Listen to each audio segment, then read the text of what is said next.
Bonjour, bonjour. En fait, je suis Job Kandem du groupe de répétition Nabla. Nous avons créé cette chaîne pour partager avec vous ceux qui entreprennent. Donc, des vidéos sur les anciens sujets des écoles, pour partager avec vous aussi les concours qui ont été lancés au niveau national et international, pour partager avec vous les projets sur lesquels vous pouvez avoir un capital pour vous lancer. Bon, nous ne parlons pas ici des projets qui peuvent vous permettre de gagner de l'argent pendant longtemps, mais nous parlons des projets qui peuvent vous permettre d'avoir de l'argent au début, c'est-à-dire le capital financier pour vous pouvoir lancer vos propres projets à vous. Donc voilà ce sur quoi nous travaillons sur notre chaîne. Et je vous remercie encore pour ceux qui ont eu les concours grâce aux vidéos qu'ils ont vues sur notre chaîne, grâce aux corrections ou grâce au sujet, parce qu'on a pu faire en sorte que des personnes qui étaient placées parfois dans des régions reculées ont pu avoir accès enfin au sujet des concours. Ils ont eu accès au sujet, c'est-à-dire aux anciens sujets des grandes écoles de formation. Bon, en fait, nous, notre souhait, c'est de mettre à la disposition, si possible, le maximum possible de sujets, et les sujets même des écoles. Donc si vous avez les sujets de ces écoles-là, par exemple les écoles d'ingénieurs, les écoles de médecine, les écoles d'enseignants, vous pouvez nous proposer ces sujets-là pour qu'on les publie sur notre chaîne YouTube. Et je vous ferai part de mon numéro personnel WhatsApp. Donc, je pourrais voir si c'est possible de publier, de les corriger et de les publier sur la chaîne pour aider le maximum possible de personnes qui en ont besoin. Donc voilà, je voulais dire aujourd'hui, nous allons parler particulièrement de l'entrepreneuriat ici en Afrique. Par rapport à plusieurs expériences que j'ai eu à faire ou à avoir, plusieurs dialogues que j'ai eu à avoir avec mes étudiants, j'ai l'impression que chez nous ici, nous avons peur de gagner de l'argent. Et à la fin de cette histoire, avant la fin de ce que je vais vous raconter aujourd'hui, je vais vous raconter une histoire concernant un cordonnier. Mais je vais d'abord parler de ce qu'on a dit, ce qu'on a assez dit aujourd'hui, pour après vous raconter la petite histoire, pour ceux qui vont suivre ce que je vais dire jusqu'à la fin. Gagner de l'argent, c'est facile chez nous. Et depuis un certain temps, il y a des entrepreneurs africains de la diaspora qui font des vidéos parlant par exemple des business qui peuvent être développés au niveau local, c'est-à-dire au niveau du pays, au niveau africain. Avant de continuer cette vidéo, je voudrais d'abord faire un coucou, saluer particulièrement les personnes qui nous soutiennent, qui sont en Côte d'Ivoire, au Cameroun, au Togo, au Gabon, au Bénin et dans beaucoup d'autres pays africains. Je voudrais vous donner un coucou, je voudrais vous saluer particulièrement. Je voudrais vous encourager à continuer à suivre cette chaîne YouTube et à participer. Si vous avez possibilité de nous envoyer les épreuves, les anciens sujets des grandes écoles de vos pays, faites-le. Nous allons les publier dans notre chaîne YouTube. C'est notre chaîne à nous tous. Bon, je voulais parler particulièrement de l'entrepreneuriat et surtout de l'entrepreneuriat ici au pays, ici en Afrique.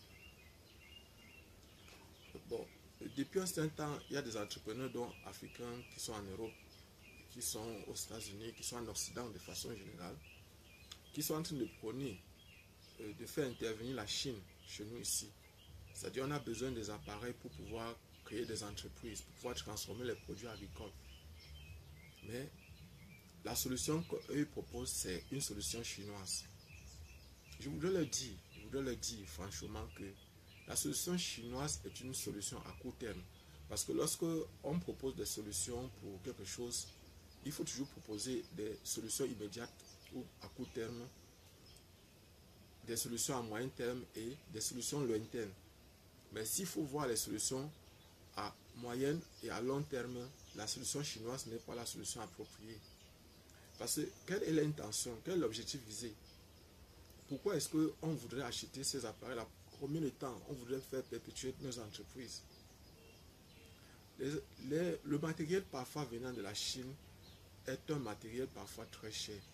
Nous pouvons construire tout ça chez nous ici en Afrique.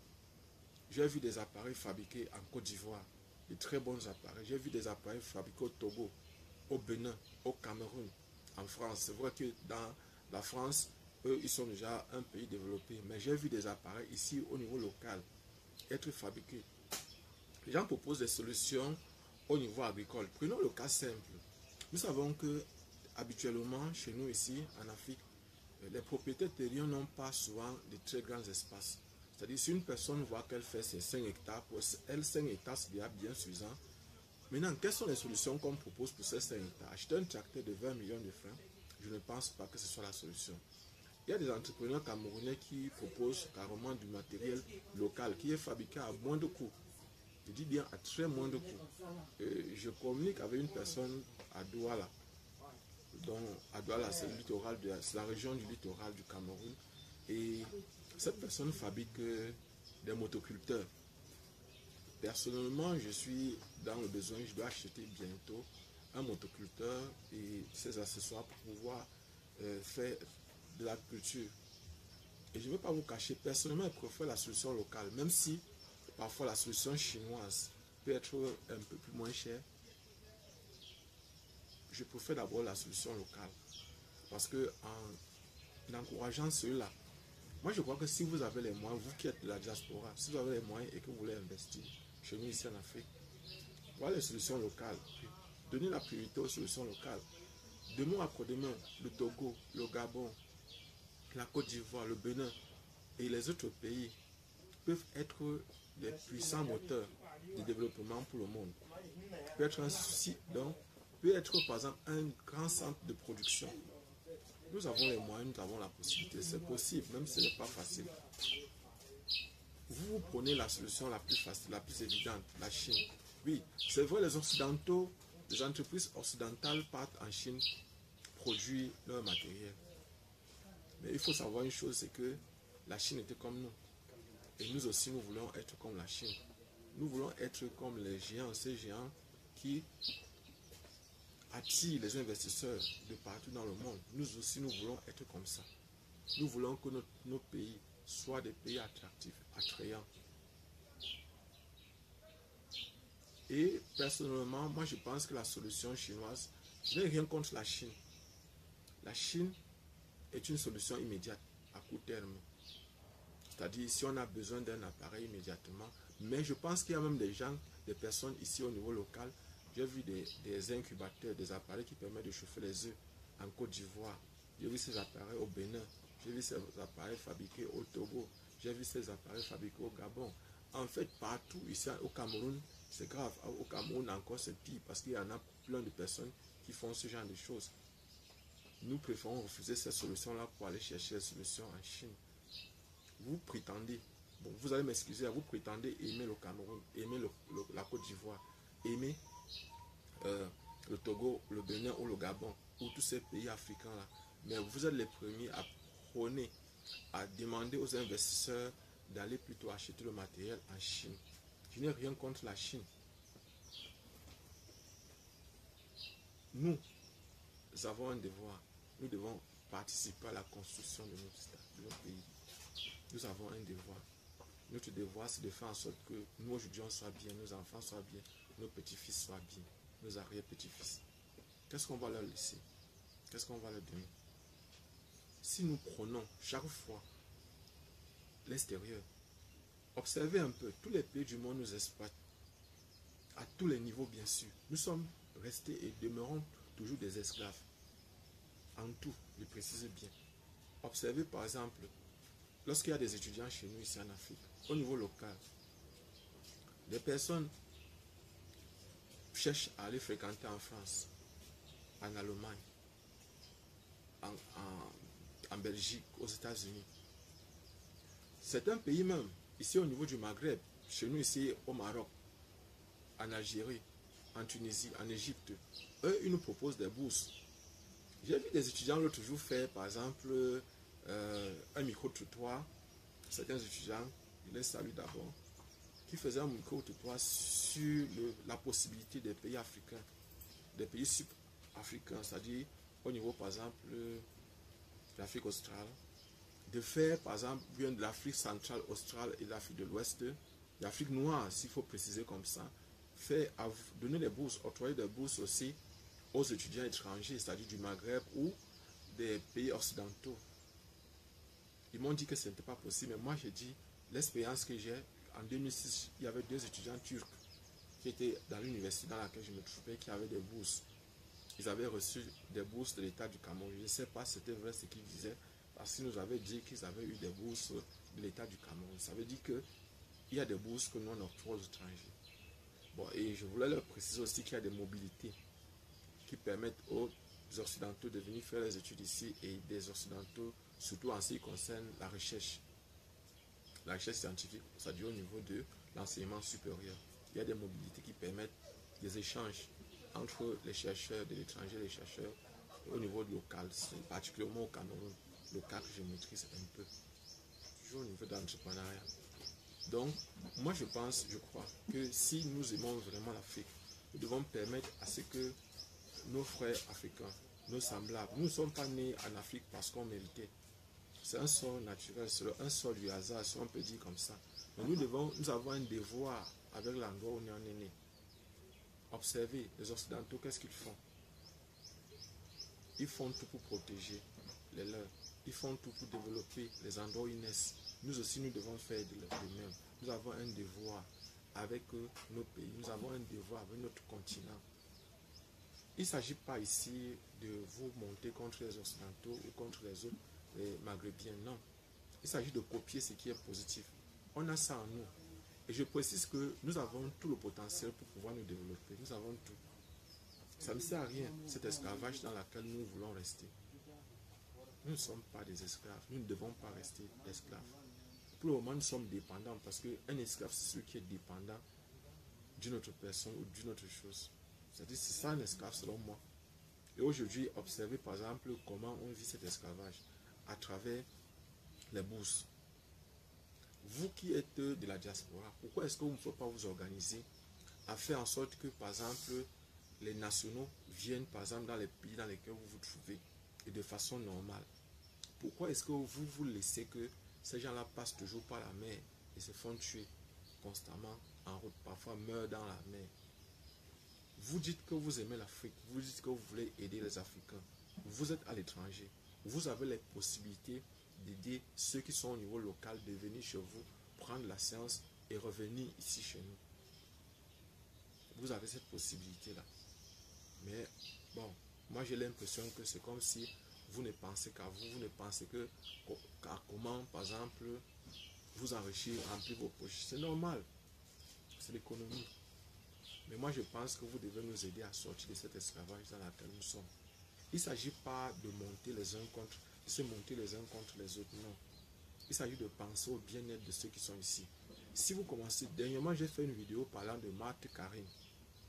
C'est la même chose que je dirais à Philippe Simon, ou à Stéphanie Mbida, ou encore à l'entrepreneur africain, ou encore à beaucoup d'autres que je connais en Afrique, ou à Loïc Kamwa, ou encore, ils sont nombreux, Camerounais, Togolais, Gabonais, Béninois, Ivoiriens, ils sont nombreux. En France même, ils sont très nombreux, ces entrepreneurs-là. Moi, je pense que si vous aimez vraiment, si on aime vraiment notre continent, on doit aimer, on doit les aimer, mais on doit aussi aider notre population à s'en sortir. On doit les aider, c'est-à-dire quand c'est dur, on doit supporter, on doit être capable de faire en sorte que ça puisse marcher.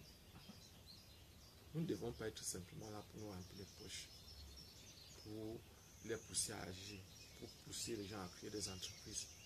Et parfois, vous ne dites pas la vérité aux gens, vous ne leur dites pas ce qui est vrai. Ce qui est vrai, c'est que parfois vous avez eu des coups de pouce.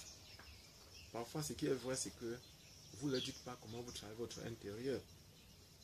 Vous ne parlez que de l'extérieur. Est-ce que l'intérieur c'est facile? Est-ce que par exemple, je peux me lever un matin et me mettre à créer des entreprises n'importe comment? Non. Il faut être boosté psychologiquement.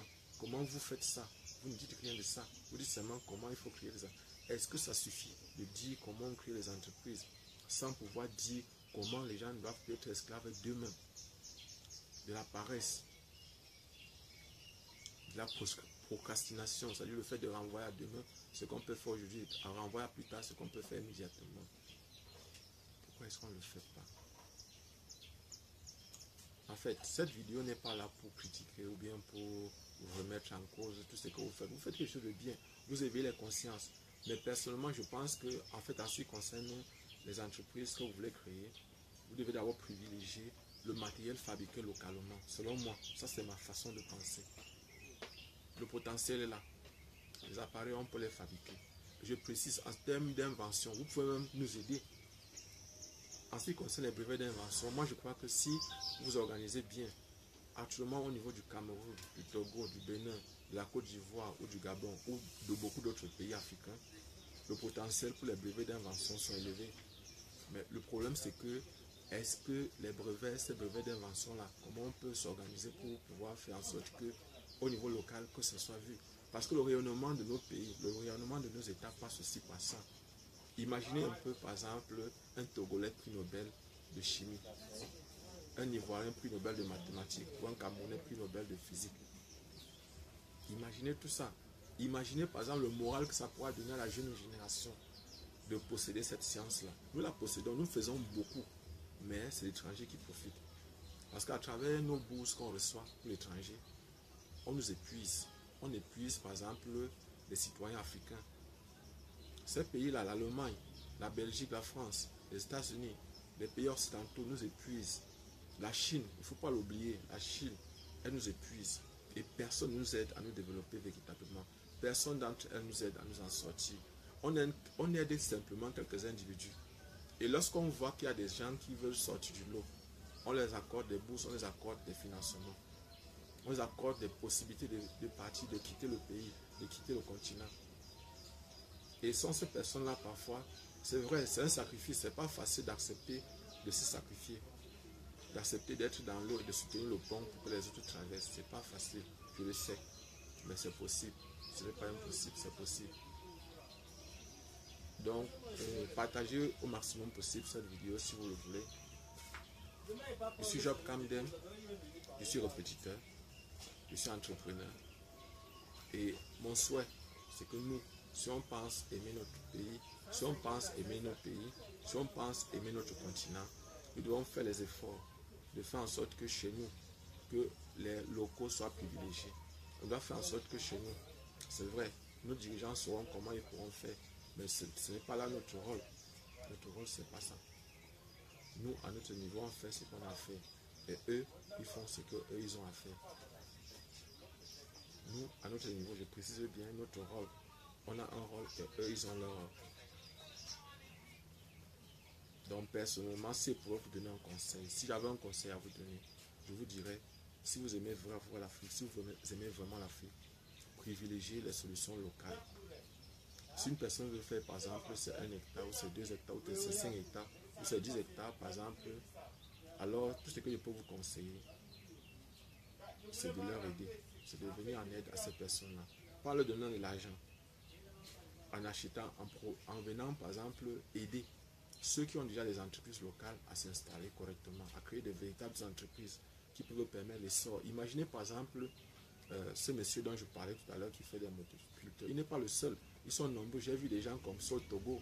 J'ai vu des gens comme ça au Bénin. Le Bénin est très avancé par rapport à ça. En Côte d'Ivoire, ils sont bien avancés par rapport à cela. Les découvertes au niveau de la science, au niveau par exemple de la culture, sont suffisamment élevées. Donc personnellement, si je pouvais vous donner un conseil, je vous dirais privilégier les solutions locales, privilégier les solutions africaines. Donc voilà ce que j'avais à vous partager avec vous. Je vous ai promis tout à l'heure de vous raconter l'histoire du cordonnier. Donc en fait il s'agit d'un cordonnier qui passait constamment près de l'habitation, de l'habitat d'un richissime, d'un homme très riche. Et chaque fois qu'il passait, il souffletait, il chantait, il parlait, il tapait son truc toc toc toc. Bon, vous savez que généralement on les appelle toc toc. Il tapait sa caisse sur laquelle il s'assoit et dans laquelle il y a ses instruments de travail. Et voilà donc un jour, un matin, le richissime l'interpelle. Bonjour monsieur, il dit bonjour. Et je dis pardon, le richissime a déchiré une de ses chaussures exprès pour avoir un contact direct avec le cordonnier. Et c'est donc comme ça que le richissime propose au cordonnier de coudre sa chaussure. Pendant qu'il coud sa chaussure, il demande, mais qu'est-ce qui te fait être constamment en joie? Il dit que non, c'est comme ça. Moi, je siffle parce que ce matin, je me suis bien réveillé. Bon, j'ai eu un premier client là-bas, il m'a donné 200 francs CFA. Et je pense que la journée a été bien ouverte. Je n'ai pas cogné mon pied gauche. Donc, je sais que la journée est belle. Il dit que, mais si tu avais l'argent, le riche lui demande, mais si tu avais l'argent maintenant, que feras-tu de ça? Si tu avais peut-être une somme comme 1 million de francs. Il dit, oh, si j'ai 1 million de francs, je serais l'homme le plus heureux du monde. Je serais l'homme le plus heureux du monde. Franchement, si j'ai 1 million de francs. Le riche lui dit, bon, on verra. Peut-être qu'un jour tu auras ces 1 million de francs. Et constamment, le riche se plaçait là et observait le bonheur que vivait ce cordonnier qui, chaque fois, passait en sifflotant, chantait et parfois passait faire un coup de main pour saluer son pote, son ami, le richissime. Parce que le richissime s'était rabaissé à un niveau où il donnait l'impression que c'était le vigile de la maison. Et c'est donc comme ça qu'après 3 mois, le riche se décide de faire enfin son expérience. C'est-à-dire celle de savoir si on donnait 1 million de francs à un pauvre, à un cordonnier, qui est un battant, qui est un débrouillard, qu'est-ce qu'il fera? Est-ce que ça va ternir le bonheur qu'il a tous les jours, la jovialité avec laquelle il fait son travail? Et c'est donc comme ça que un matin, le richissime lui propose de lui donner 1 million de francs. Il dit qu'il n'y a pas de problème. Il prend les 1 million de francs, il part cacher chez lui. Et il sort le matin pour aller travailler, mais à tout moment, il est en train de penser à l'argent qu'il a mis à la maison. Il rentre. 2 jours, 3 jours, il n'arrive pas à travailler. Le 6e jour, il a pris l'argent du richissime à lui remettre. Que, grand frère, pardon, je récupère ton argent. Déjà, le bonheur, je l'ai perdu. Je ne suis plus fier. Partout, je me sens en insécurité. Parce qu'à tout moment, je suis obligé de rentrer à la maison, d'être à la maison parce que j'ai peur qu'on peut me voler l'argent. Le riche lui dit donc, mais attends, pourquoi tu n'as pas créé un compte dans une banque pour aller mettre ton argent? Il dit non, je n'ai jamais créé de compte. Et mon souhait c'était, je croyais que je pouvais garder l'argent parce que l'argent qui travaille chaque jour, je garde ça à la maison. Il dit non, la maison n'est pas un lieu où on garde l'argent, c'est ce que lui dit le riche. Et je pense que peut-être qu'il faudra que je vous raconte la suite de l'histoire la fois prochaine. Donc terminons l'histoire. Bien, la fois prochaine.